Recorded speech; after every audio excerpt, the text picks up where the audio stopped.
Swayam Prabha. Digital India. Educated India.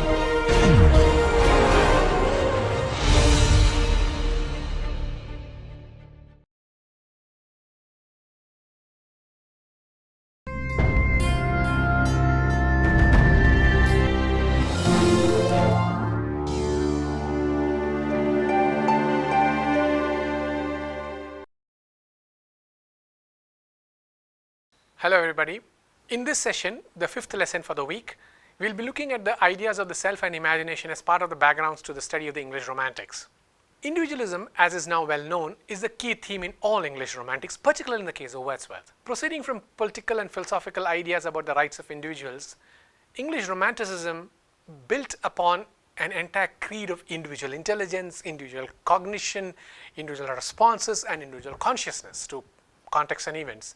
In other words, they were concerned with the self. The self was perceived as the center of all worldly things. This draws upon European philosophical thought of, for instance, Immanuel Kant, who treated subjectivity as inherently autonomous and self-determined, and which leads, of course, to moral agency. Autonomy, Kant famously defined as the ground of the dignity of human nature and of every rational nature. So the romantic self here must perhaps be written with a capital S, most explicitly poetically revealed in Wordsworth's The Prelude, is one that transcends or responds to the immediate setting and thus creates the world around him. We have already noted this before. Keats's description of Wordsworth as a poet of the egotistical sublime best captures this definition of the romantic self, that the world exists because I perceive it. It's my consciousness that centers the world around. The self is self-contained. I own myself. So the self owns himself, is defined by himself, and is a coherent consciousness that perceives the world. In a sense, the reflecting self can recognize the unity of the knower and the known self, as Thomas Faw puts it. What is the connection between the self and the poetic vocation? Here is Wordsworth in the excursion, and it's coming up on your first slide. Of truth, of grandeur, beauty, love, and hope, and melancholy subdued by faith, of blessed consolations in distress, of moral strength and intellectual power, of joy in widest commonality spread, of the individual mind that keeps her own, inviolate retirement, subject there to conscience only, and the law supreme of that intelligence that governs all. In all Wordsworth poems, it is always an I that observes. Not the I, but not just the I, but also the I, the observing I. The I dominates everything. But reflecting on the self is what makes the self. That is, in a rather complicated way of thinking about it, the self posits itself for itself. It is conscious of itself, not necessarily for an intelligence or consciousness external to it. The self is concerned primarily with what is the nature of itself. The Wordsworthian antinomies, as they have been named by Nicola Trott, consist of shaping spirit and shapeless impulse, spontaneity and self-control, and of course of the powerful or of the overflow of powerful feelings that can be produced by one who has thought long and deeply. It is from this that imagination emerges. In a text like The Prelude, scholars see it as the poetry of self-interrogation but also of thanksgiving. Given the romantic emphasis on the self and their constant exploration of the nature of their consciousness, it's not surprising that much romantic poetry is devoted to the autobiographical theme. In fact, practically all of Wordsworth is an autobiographical exercise. Wordsworth's oft-cited description of the prelude as mapping the growth of a poet's mind summarizes the autobiographical theme. But that's not all. There are variants of the autobiographical theme as well. Percy Shelley saw the individual poet as a genius who articulated truths and prophecies about mankind, in his famous phrase, the unacknowledged legislators of mankind. He saw the poet as a socially relevant individual. If Wordsworth was only concerned about how his consciousness developed, how his conscience developed, Percy Shelley was more interested in locating the poet as a socially relevant individual. And he saw the function of poetry not only as an exploration of interiority, but something more, an emotional response to the world and its politics. That is, the poet as genius is now rendered into the poet as a prophet. The poet as genius is Wordsworthian ideal. The poet as prophet is Shelley's reworking of the theme. The poet is, of course, invariably male. Let's not forget that in the romantic, patriarchal, gendered notion of poetry itself. So this argument in Shelley gave poetry a social function, and it moves away from the Wordsworthian idea of poetry as a mere overflow of powerful feelings recollected in tranquility. Poetry in Shelley's view was a profound meditation by an individual genius, yes, and society has to heed what that genius is thinking. In other words, in Wordsworth, the poetic output, the poetic consciousness, the poetic conscience is an exercise in self-indulgence, whereas Shelley's is something which has a more social function and to which people must pay attention. This theme about the primacy of the prophetic imagination of the poet is best captured in Shelley's famous West Wind poem. Here is Shelley's famous lyrics up there on your slide. Drive, this is his prayer to the west wind. Drive my dead thoughts over the universe like withered leaves to quicken a new birth. And by the incantation of this verse, scatter as from an unextinguished hearth ashes and sparks my words among mankind. Note very clearly, Shelley is speaking about the social relevance of poetry. He is not saying, watch me observe myself. He is not saying, watch me develop my own mind, which is how Wordsworth's what I call rather self-indulgent poetic oeuvre works. Shelley is actually saying, I have something to say to the world, and the world would do well to heed what I am saying. M.H. Abrams famously argued that to see Wordsworth's Tintern Abbey or Keats's Nightingale Ode as simply nature lyrics is reductive, for this would cause one to miss the incessant attention being paid to the state of the mind. In the romantic lyric, according to M.H. Abrams' famous and influential argument, the speaker is facing a personal crisis, a moral dilemma, and has to resolve this. And that is what constitutes the lyric. In other words, M.H. Abrams is actually reinforcing what we have just been saying, that for people like Wordsworth, there is an internal contradiction, internal dilemma, or internal conflict within their soul or consciousness, whatever you want to call it, and that's what they're trying to resolve. For example, in Coleridge's Dejection Ode or Keats's Nightingale Ode and Shelley's West Wind, the speaker reflects upon his own situation and seeks to understand what's going on. I fall upon the thorns of life, I bleed, Shelley would say in West Wind. Afflictions bow me down to earth, he says, Coleridge. And remember, we have already quoted in the previous lesson Coleridge's lines in Dejection and Ode.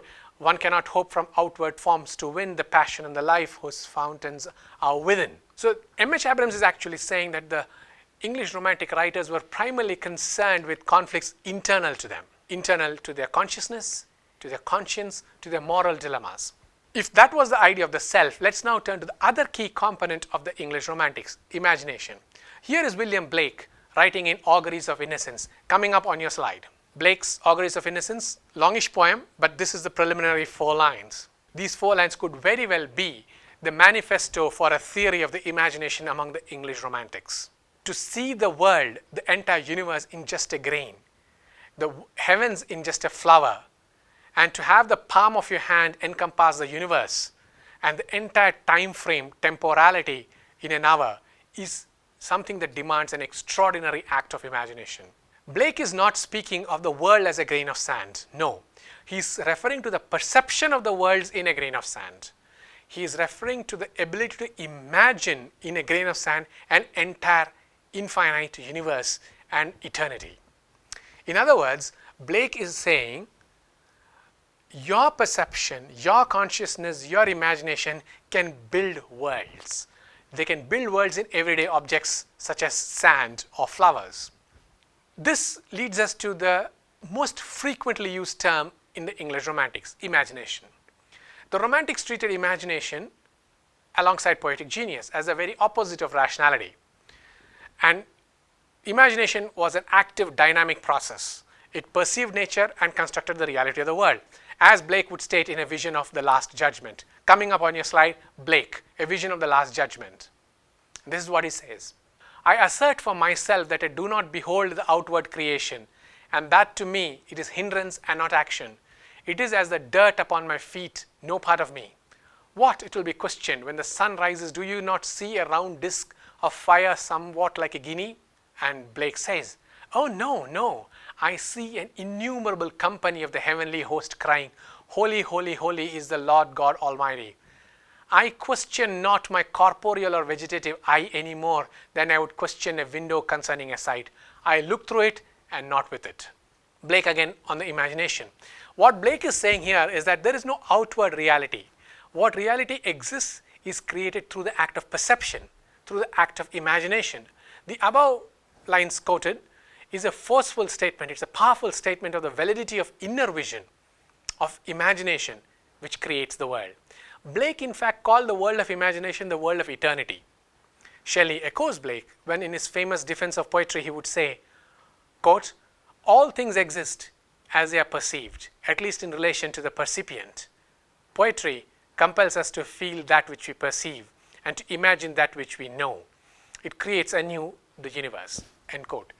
Here Shelley links imagination to reality, but also foregrounds the poetic imagination for its ability to make us look into what we know and what we feel.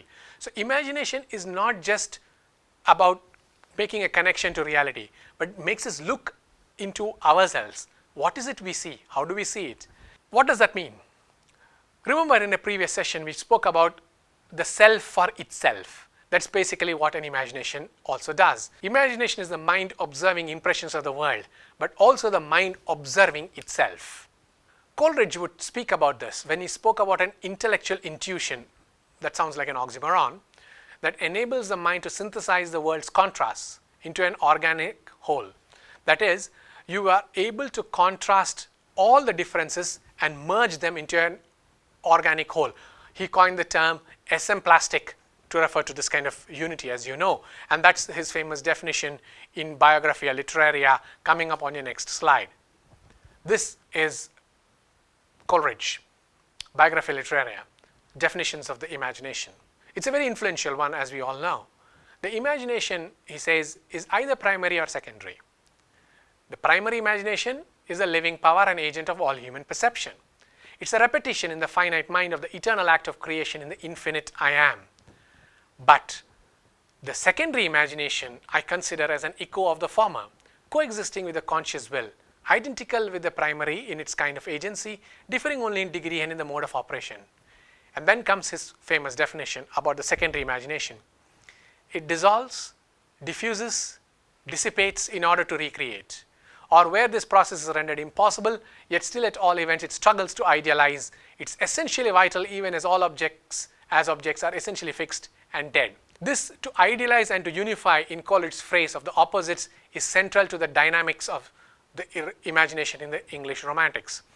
The faculty of imagination and poetic genius were linked, as we said, to prophecy and visions, but they were also linked to an organic view of the world. The end of imagination and the loss of innocence is Wordsworth's subject. For instance, some of you are perhaps aware of the famous Immortality Ode, where he will ask, whither is fled the visionary gleam? Where is it now, the glory and the dream?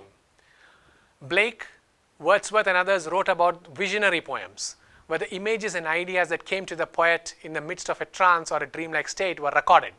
Such poems enabled the romantic poet to set himself up as a visionary genius. Byron's Darkness, Shelley's A Vision of the Sea, Coleridge's Kubla Khan are famous examples of this genre.